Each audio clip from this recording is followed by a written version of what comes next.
On March 20th, 1790, Thomas Jefferson ferried across the Hudson River to New York City. It was the first day of spring, an auspicious day to join George Washington's cabinet as Secretary of State.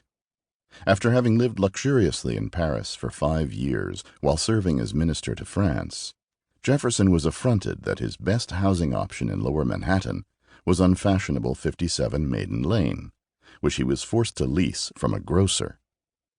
Jefferson's seeming unpreparedness is surprising. He most assuredly knew beforehand that the city was teeming with politicians. The American Congress had been convening in New York City for over 5 years and operating there under the brand-new Constitution for more than a year. Jefferson also claimed that until his arrival he was supposedly unaware of any ugly bickering going on between the representatives of the northern and southern states. This, too, was disingenuous, as Jefferson had been in frequent correspondence with James Madison and others. The young nation to which Jefferson had returned in 1790 was in danger of being torn asunder over 2 divisive issues: a permanent location for the new nation's capital city, and Alexander Hamilton's program for the federal assumption of wartime debts.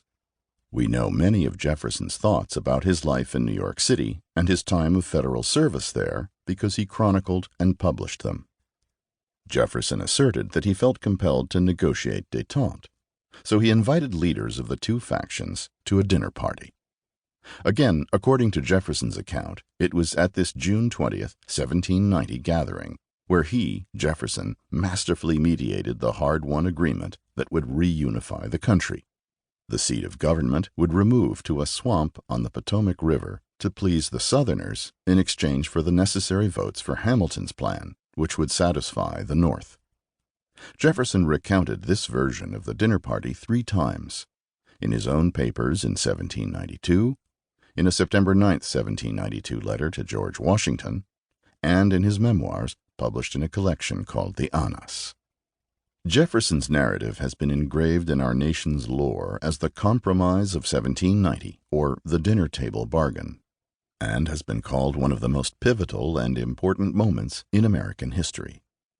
Even Lin-Manuel Miranda's hip-hop dramatization, Hamilton, an American musical, venerates the celebrated soirée in the song The Room Where It Happens.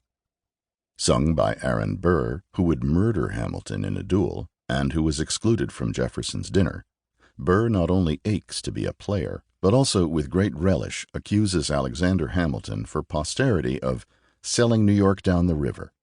That damning charge was Jefferson's intent.